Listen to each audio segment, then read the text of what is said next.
Hi guys, I'm Mark and I'm an oyster boy, and today I am going to be brewing the oil for the neck recipe from the Malt Miller.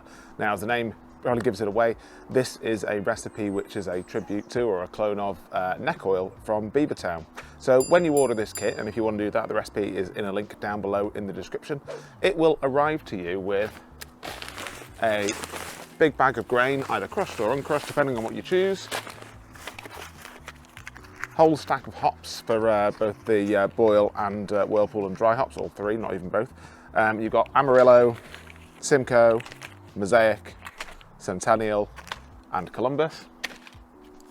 And you'll also receive a packet of US-05 yeast because it's an American style ale.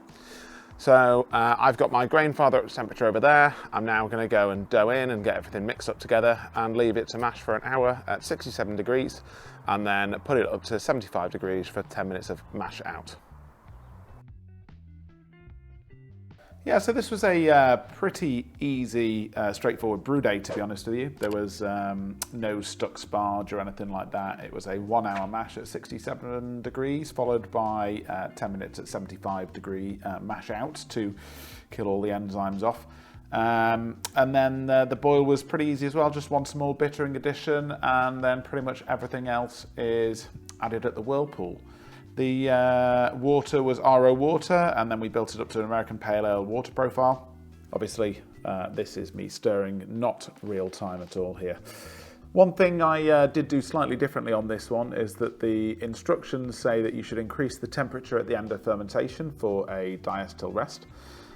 Personally, I chose not to do this, and instead I used some ALDC that I picked up from the Malt Miller, which is alpha acetolactate decarboxylase. Now what that does is that basically bypasses the formation of diacetyl during fermentation, so it means you haven't got to do the diacetyl rest at the end of it. It is a great product if you want to have more reliable brewing and not have to worry about that risk of diacetyl ruining your beer. And now here you can see clearly not a real-time video of me filling up the fermenter.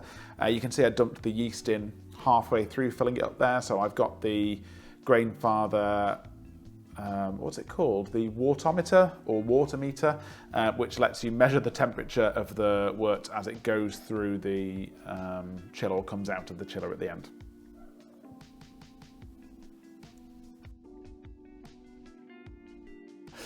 Hi guys, I'm Mark. I'm Penny. And we are the Oyster Boys, and today we are reviewing a Malt Miller kit called Oil for the Neck. Yeah. Which, as you could probably guess by the fact that they're here and the name, is a clone of Beavertown Neck Oil Session IPA.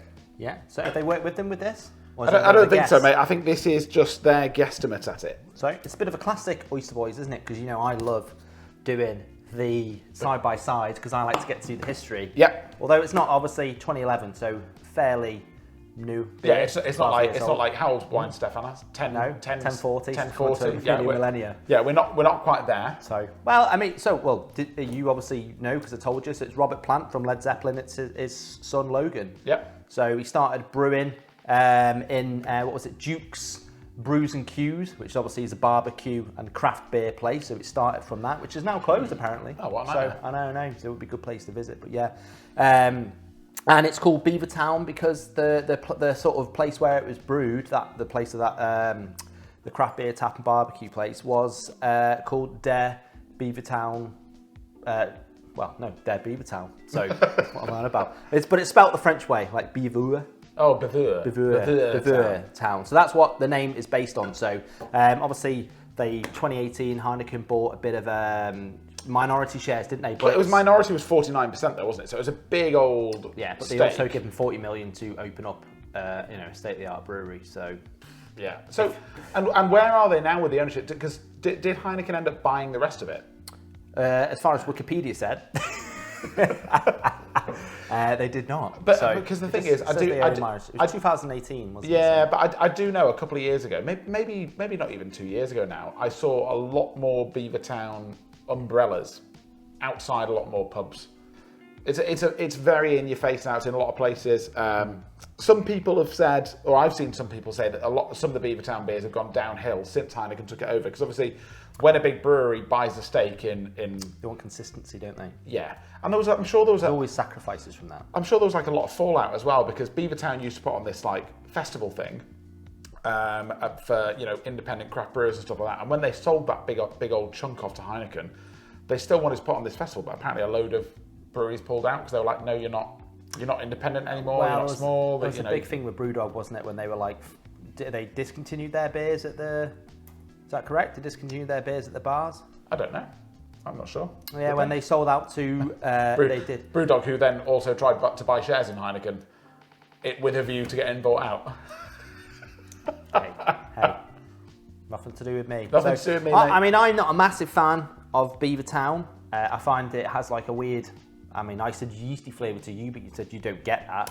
But I certainly do. I find it an odd flavour to it that I just don't like, but a very popular beer. So, well, I think straight away, mate, looks-wise. Wow. Hey, look at that. I think they are extremely similar. Yeah, maybe if tiny bit more haze on the homebrew version. Yeah. But did you use any? No findings at all, mate, because I knew that. Well, then if you had, it'd be the same. Yeah. I mean, the head, if you're just looking ahead, it's mirror. Yeah, and the thing is, I knew that like neck oil, it's not perfectly clear anyway, so I didn't want to dump a load of gelatin in there or anything like that. I just wanted to, leave it, see how it goes, and I think they are very, very close. And that is a really good-looking beer, isn't it? Yeah, it is. I'm looking forward to drinking it. Yeah. Well, I'm going to go straight in there at 9.5. Yeah, it's that is. I mean, that's a mega looking beer, isn't it? Yeah, it is at 9.5 for me as well. So just a bit of quick chat about how I made this. Okay, yeah. So made it in the Grainfather, RO water, and then we built it back up to an American Pale Ale water profile. Okay. And then for fermenting it, I fermented it in the Firmzilla. Yep. I didn't use any pressure at all during the fermentation because I don't want to suppress any esters from the yeast. If it was a lager, I'd crank the pressure up, but with this one, just left it at the normal pressure, and the recommended temperature with it, I think, was, what did they say to? 19 degrees. Yeah. So after a week, it had fermented out, no more activity. At that point, I added the hops using the hop bong. Oh, yeah. Added the hops using the hop bong, and at that point, I did add pressure. So I added, I think, something like 8 to 10 psi of pressure. Just to start carbonating? Or? No, so basically what I wanted to do was to keep all of the volatile compounds from the hops, the volatile aroma compounds and flavour compounds in the beer. Yeah. I didn't want them to be driven off by, when I added it, there's loads of nucleation points on the hops and all the gas comes out and just blows them off through the airlock. So I wouldn't be shocked if our hop flavour and aroma was turned up to 11. A bit more prominent on ours than it is on theirs. But for me, I like the hops. But it is meant to be a clone, and it doesn't say to do that, but I did it anyway. But fuck it, we'll see what we come out with. Yeah. But that's how we made it, and I'm hoping that it's going to turn out well. So, should we give it a sniff? Yep. What are you doing first? There. Well, there's for a frame of reference. Now, you do get some really fresh hop flavours in there, or hop aromas in there. Tangerine. Yeah, lots of tangerine and some like piney, grassy piney notes, yeah. Then maybe at the very, very end, almost a slight sweetness of pine, a slight stone fruitness at the very end. Only at the end though. Yeah, but the overwhelming, very nice. The overwhelming ones are almost tangerine, like orange peel sort of type. And then for ours, it's very similar actually, isn't it? It is, maybe not. It's not as amped up as I probably would have thought from the freshness of ours. Although this do get the tangerine though. This was only canned on the 16th of February, so from where we are now, that's 6 weeks ago. Is there a reason why you got a fresh? Yeah, there is. Right, I went and bought a 4-pack of neck oil because I thought I'll buy 4, I'll drink 2, and I'll save 2 for the review of this. Right. What actually then happened was I opened one, it tasted absolutely dog shit. And I looked at the bottom and it was like, there was probably like a week until the best before date on it. And at this point I was pissed. So I was like, well, I'm going to fucking tell him. So I went on, I was like, messaged him and I emailed him and I said, oh yeah, I've opened this can. It's still within the use by date. But to be honest, I think, how long do they give you? They give you 9 months of use by date, which I don't know. Lots of people got lots of different opinions, but I think for a beer that's going to have some kind of hop character in it, I think 9 months might be a bit much. So I told them, and to their credit, right, they were really cool about it. They just emailed me straight back the next day, and because it was quite late when I, when I sent the email, they emailed me that next day, and they were like, "No worries, we'll just send you out four more." So what they did, they gave me a link to click on, which was a 4-pack in the basket with a 100% discount code, and just said, "Put your details in, and I'll come in the post." And then the next day they were here. Wow. So brilliant service from them. Anyway, yeah, we were talking about the aroma. Yeah, I think so. I get the tangerine with yours. I don't get that sort of sweet pineapple at the very end, and maybe a bit lacking the grassiness. I'd still say for me, I think it smells really fresh. It smells pretty fruity. For the kind of beer that I want, what if you just hoovered up the beer? I still think it's like a 7-9. It's a really good smelling beer for me. A 7.3 for me. Okay. What do you want to taste first? Do you want to taste that? Yeah, Frame of reference, yeah? Yeah. Cheers. Cheers. Cheers. Cheers.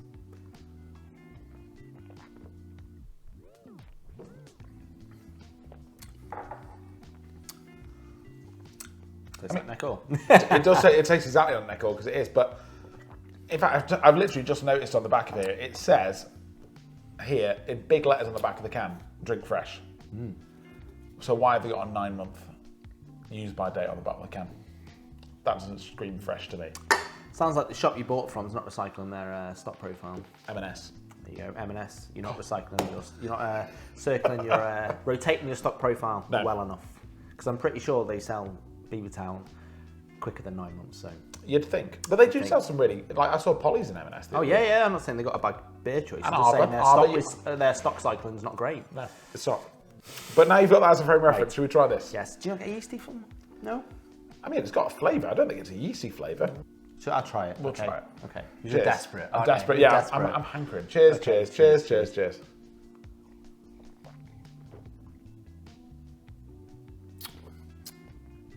Wow, very similar. Very similar. Very similar. But I would say that taste-wise, this does taste like a fresher version of this. Yeah.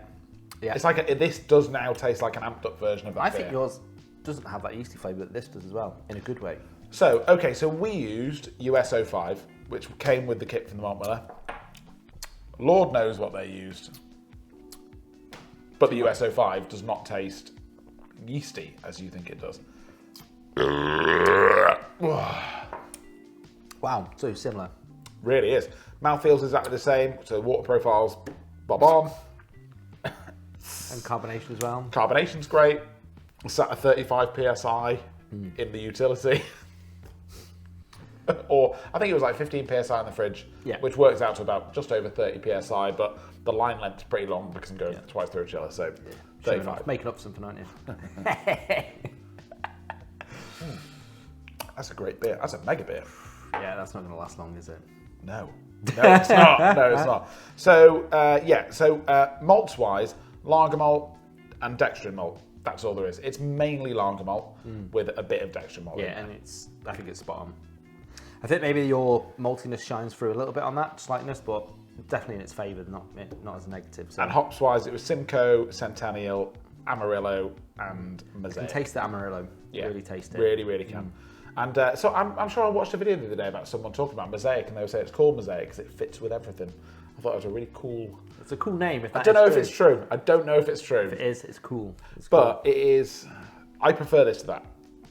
I think they're very similar. Well, I prefer because it's less yeasty, but everything else tastes the same. But you know, they're very, very similar beers, but this one tastes way fresher. Way fresher. And I've got 23 that is this. Is it 23? Yes, 23. It is fresher as well. And for anyone that's watched any of our videos recently, I have done this in a Sankey keg with the tri-clamp adapter on the top. Was that from a Beavertown? And it was a Beavertown keg, yeah. So I went... we had it for New Year's, didn't we? Yeah, picked up a keg of Beavertown when we went away for New Year's. And now I have... And if they want to do the same? Click up here for the link.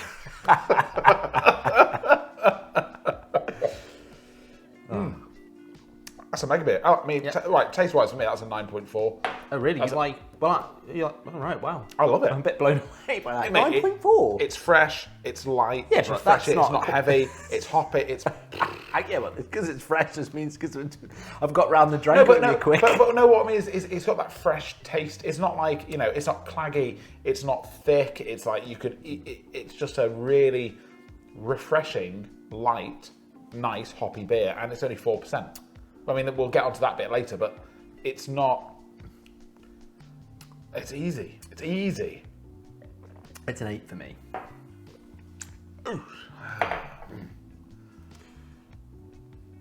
It's an 8. Sorry. Well, clearly I haven't checked the price. So, well. So you need to check it. This beer was 95p a pint for this one. Well, how much can you get it for a 4-pack? So it's about £4.50. No, a 4-pack was £8.20. In Where? The most expensive shop in the world. What's that one they shop at in London? Ocado. Or Ocado?